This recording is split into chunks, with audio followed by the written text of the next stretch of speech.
குரு Veda kids channel. பயணம் செய்ய தயாராகுங்கள். தலைப்பு: சுட்டியும் விண்மீன் பயணமும். கதைக்குள்ள போலாம். அமைதியான ஒரு பச்சை பசியில் கிராமம். அங்கே பறவைகளின் கீதமும் ஓடும் ஓடையின் சத்தமும் சங்கீதமாக ஒலிக்கிறது. நம் நாயகன் சுட்டி தன் செல்ல பூனை மிட்டாயுடன் தாத்தாவின் பழைய பட்டறையில் ஒரு மர்மமான பெட்டியை கண்டுபிடிக்கிறான். அந்த பெட்டியை திறந்ததும் அறை முழுவதும் வானவில் நிற துகள்கள் சிதறுகின்றன. உள்ளே இருப்பது சாதாரண காலணிகள் அல்ல, அவை நட்சத்திரங்களின் ஒளியால் நெய்யப்பட்ட மாயக்காலணிகள். சுட்டி அவற்றை அணிந்த அடுத்த நொடி அவன் உடல் காற்றில் ஒரு இறகை போல மிதக்கிறது. அடா, நான் பறக்கிறேன் என்றவன் கத்த, மிட்டாய் பூனையும் ஆச்சரியத்தில் மீசையை துடிக்கிறது.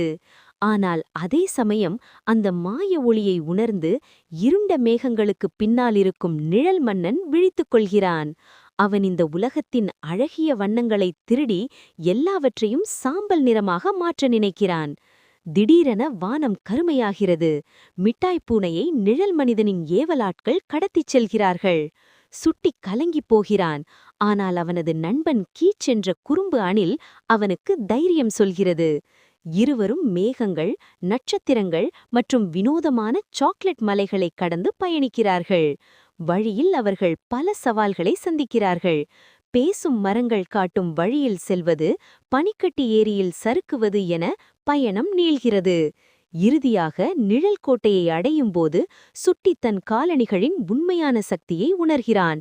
அது வெறும் பறப்பதற்கான கருவி மட்டுமல்ல, அன்பும் தைரியமும் கலந்தால் அது பெரும் ஒளியைப் பாய்ச்சும் ஆயுதம். சுட்டி தன் கால்களை தரையில் தட்டி ஒளி பிறக்கட்டும் என்று முழங்க, அவனிடமிருந்து புறப்பட்ட பிரம்மாண்டமான வானவில் ஒளி நிழல் உலகை அழித்து வண்ணங்களை மீட்கிறது. மிட்டாய் பூனை மீட்கப்படுகிறது. உலகம் மீண்டும் அழகிய நிறங்களால் நிறைகிறது. தைரியமும் நண்பர்கள் மீதான அன்பும் இருந்தால் எதையும் சாதிக்கலாம் என்ற பாடத்துடன் நம் சுட்டி மீண்டும் தன் வீட்டிற்கு பறந்து வருகிறான். வானத்தில் நட்சத்திரங்கள் இன்று முன்னைவிட பிரகாசமாக மின்னுகின்றன. இந்த கதை பிடித்தால் சப்ஸ்கிரைப் பண்ணிக்கோங்க. நன்றி. குரு வேதா கிட்ஸ் சேனல்.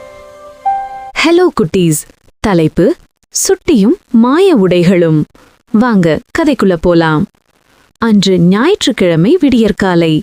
கிழக்கு அடிவானத்தில் பொன்னிற கதிர்கள் மெல்ல ஊடுருவி பூமியை ஒரு மாய வலை கொண்டு போர்த்தி கொண்டிருந்தன. சுட்டி என்று அன்போடு அழைக்கப்படும் கதிரவன் தன் கனவுலகில் மிதந்தபடி மெல்லக் கண் விழித்தான். ஜன்னல் வழியே நுழைந்த மல்லிகைப்பூவின் வாசனை அவன் மனதை மென்மையாக்க, அவன் அறையிலிருந்த பழமையான மர அலமாரியிலிருந்து விசித்திரமான நீல நிற ஒளி கசிவதை கண்டான். பொதுவாக அது ஒரு சாதாரணமாக பூட்டியிருக்கும் அலமாரி. ஆனால் அன்று கனவுகள் லேசாக திறந்திருந்தன. ஆர்வம் தாழாமல் சுட்டி அந்த அலமாரியை நெருங்கி கதவை திறந்தான். உள்ளே அங்கே 3 மின்னும் மாய உடைகள் காற்றில் மிதந்து கொண்டிருந்தன. அது வெறும் உடைகள் அல்ல, அவை உயிருள்ளவை போல தோன்றின.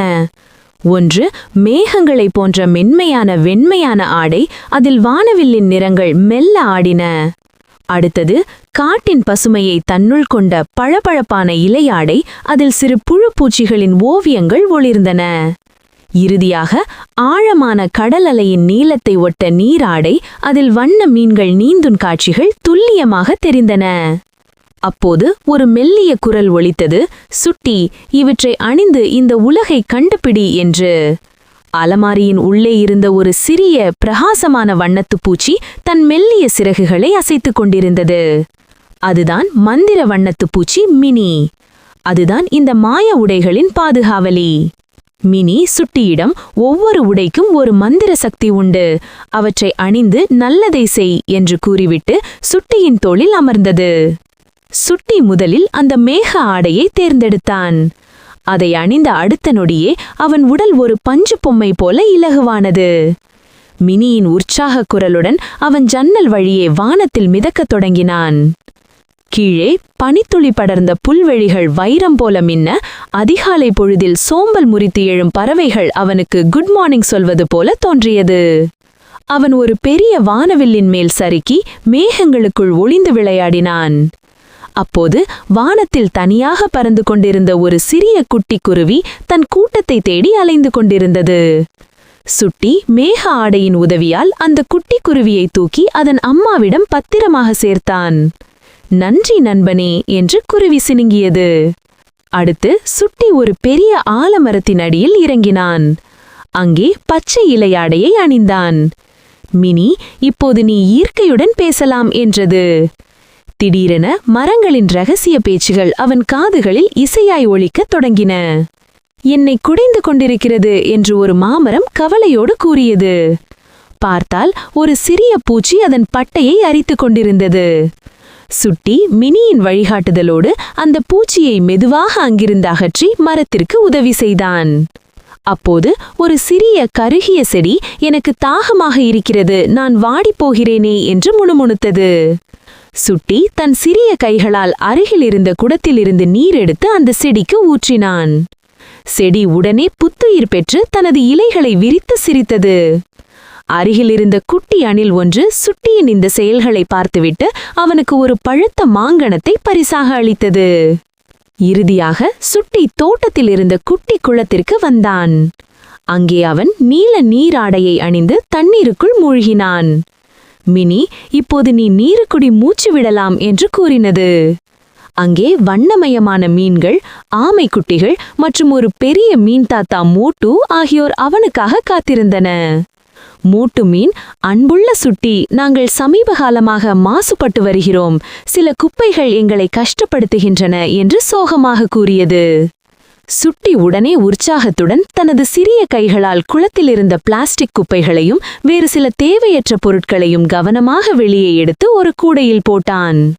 குளம் மீண்டும் சுத்தமாக பிரகாசிக்கத் தொடங்கியது. மோட்டு மீனும் மற்ற மீன்களும் சுட்டியை சூழ்ந்து கொண்டு நன்றி தெரிவிக்கும் வகையில் அழகாக நடனமாடின. சூரியன் உச்சிக்கு வரத் தொடங்கிய அந்த அழகான காலை பொழுதில் அந்த மாய உடைகள் மெல்ல மெல்ல மினியின் சிறகுகளுக்குள் மறைந்தன. சுட்டி மீண்டும் தன் சாதாரண உடையுடன் தன் அறையில் நின்றான். மினி அவனது தோளில் அமர்ந்து, சுட்டி, நீ ஒரு நல்ல இதயம் கொண்டவன், மாய உடைகள் இல்லாமலும் நீ இந்த உலகிற்கு நிறைய நல்ல காரியங்களை செய்ய முடியும் என்று மெதுவாக கூறியது. மாய பயணம் முடிந்தாலும் அந்த தருணங்கள் சுட்டியின் மனதில் என்றும் அழியாத மந்திர சித்திரமாக பதிந்தன. இயற்கையின் ஒவ்வொரு அசைவிலும் ஒரு பேரழகி இருப்பதை அவன் அன்றுதான் முழுமையாக உணர்ந்தான். அவன் உலகம் இப்போது மாயாஜாலம் நிறைந்த ஒரு புதிய உலகமாக மாறியிருந்தது. இந்த கதை பிடிச்சா சப்ஸ்கிரைப் பண்ணிக்கோங்க. நன்றி. குரு வேதா கிட்ஸ் சேனல். ஆழ்கடலின் நீல நிற ஆழத்தில் மரீனா என்ற ரகசியமான வண்ணமயமான நகரம் அமைந்திருந்தது. மனிதனை போன்ற வாள்களை கொண்ட மெர்மேன்களும் அழகான கடல் தேவதைகளும் இங்கு வசித்து வந்தனர். இந்த நகரத்தின் மிக துடிப்பான சாகச விரும்பியான சிறுவன்தான் மித்ரன். அவனது ஒரே ஆசை கடலின் ஆழத்தில் மறைந்திருக்கும் ஒவ்வொரு அதிசயத்தையும் தேடிச் சென்று பார்க்க வேண்டும் என்பதே. ஒரு நாள் அவனுக்கு ஒரு அற்புதமான நண்பன் கிடைத்தான். அவர் ஒரு பழமையான, மிகவும் நிதானமான, ஆனால் எல்லையற்ற ஞானம் நிறைந்த பெரியவர் ஆமை.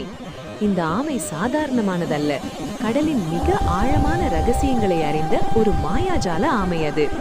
மித்ரன் ஒரு துணிச்சலான முடிவெடுத்து அந்த ஆமையின் பரந்த முதுகில் ஏறிக்கொண்டான்.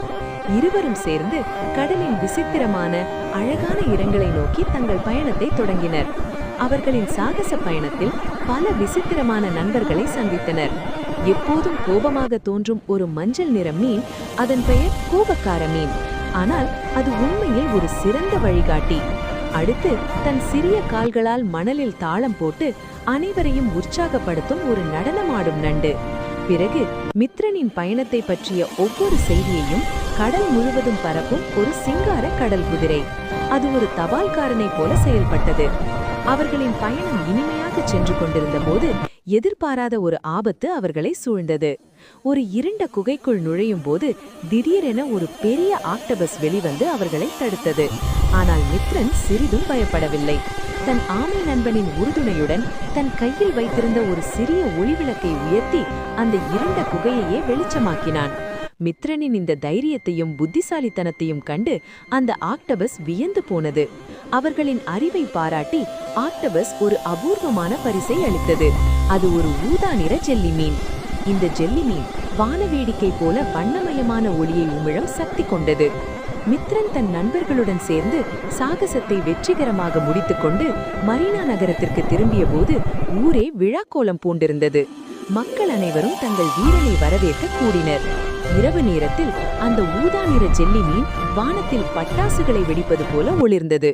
மித்ரன் தன் விசுவாசமான ஆமை நண்பனின் முதுகில் கம்பீரமாக அமர்ந்து ஊர்வலம் வந்தான். மக்கள் அனைவரும் மகிழ்ச்சியில் திளைத்து பாடல்கள் பாடி கடல் செடிகளுக்கு இடையே நடனமாடினர்.